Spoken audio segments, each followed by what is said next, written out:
দিনৰ পৰা কৰি আছে সেইসকলৰ বিৰুদ্ধে তীব্ৰতৰ অভিযান চলাব লাগে। আৰু যিসকল অভিযুক্ত বিভিন্নজন জেলৰ পৰা আহি কিনে তেখেতসকলে আজি বিভিন্ন কূট কৌশলেৰে তেখেতসকলৰ নিজৰ ব্যৱসায় চলাই গৈ আহিছে, কিন্তু এই ক্ষেত্ৰত আৰক্ষী প্ৰশাসন কিন্তু ধৃতৰাষ্ট্ৰ ভূমিকা গ্ৰহণ কৰিছে। গতিকে এই আৰক্ষী বিষয়াসকলক আমি সকীয়াই দিছোঁ, অতি শীঘ্ৰে ড্ৰাগছ মুক্ত কৰিব লাগিব, অন্যথাই কিন্তু অসম জাতীয়তাবাদী যুৱ ছাত্ৰ পৰিষদে এই যি ড্ৰাগছৰ অবাধ যি প্ৰচলন, এই প্ৰচলন আৰু বেহাৰ বিৰুদ্ধে কিন্তু আমি তীব্ৰতৰ গণ আন্দোলন গঢ়ি তুলিবলৈ বাধ্য হ'ম। আৰু এই ক্ষেত্ৰত সকলো শ্ৰেণীৰ ৰাইজক আমি সজাগ আৰু সচেতন হৈ এই সংগ্ৰামত চামিল হ'বলৈ আমি আহ্বান জনাইছোঁ। গতিকে আমাৰ সমাজ ব্যৱস্থাটো ধ্বংসৰ দিশে গতি কৰিছে।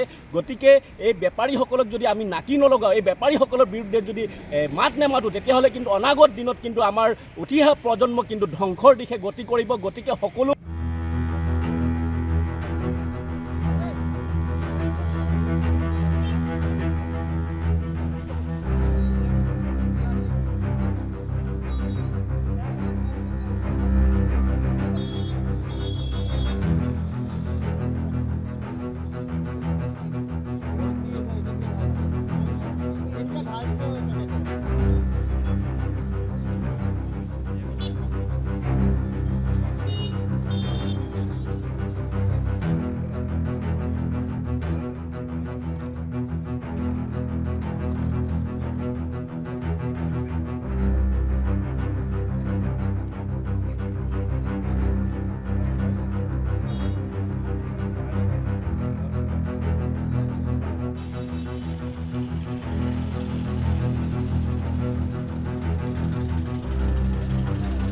দিনৰ পৰা কৰি আছে সেইসকলৰ বিৰুদ্ধে তীব্ৰতৰ অভিযান চলাব লাগে। আৰু যিসকল অভিযুক্ত বিভিন্নজন জেলৰ পৰা আহি কিনে তেখেতসকলে আজি বিভিন্ন কূট কৌশলেৰে তেখেতসকলৰ নিজৰ ব্যৱসায় চলাই গৈ আহিছে, কিন্তু এই ক্ষেত্ৰত আৰক্ষী প্ৰশাসন কিন্তু ধৃতৰাষ্ট্ৰ ভূমিকা গ্ৰহণ কৰিছে। গতিকে এই আৰক্ষী বিষয়াসকলক আমি সকীয়াই দিছোঁ, অতি শীঘ্ৰে ড্ৰাগছ মুক্ত কৰিব লাগিব, অন্যথাই কিন্তু অসম জাতীয়তাবাদী যুৱ ছাত্ৰ পৰিষদে এই যি ড্ৰাগছৰ অবাধ যি প্ৰচলন, এই প্ৰচলন আৰু বেহাৰ বিৰুদ্ধে কিন্তু আমি তীব্ৰতৰ গণ আন্দোলন গঢ়ি তুলিবলৈ বাধ্য হ'ম। আৰু এই ক্ষেত্ৰত সকলো শ্ৰেণীৰ ৰাইজক আমি সজাগ আৰু সচেতন হৈ এই সংগ্ৰামত চামিল হ'বলৈ আমি আহ্বান জনাইছোঁ। গতিকে আমাৰ সমাজ ব্যৱস্থাটো ধ্বংসৰ দিশে গতি কৰিছে।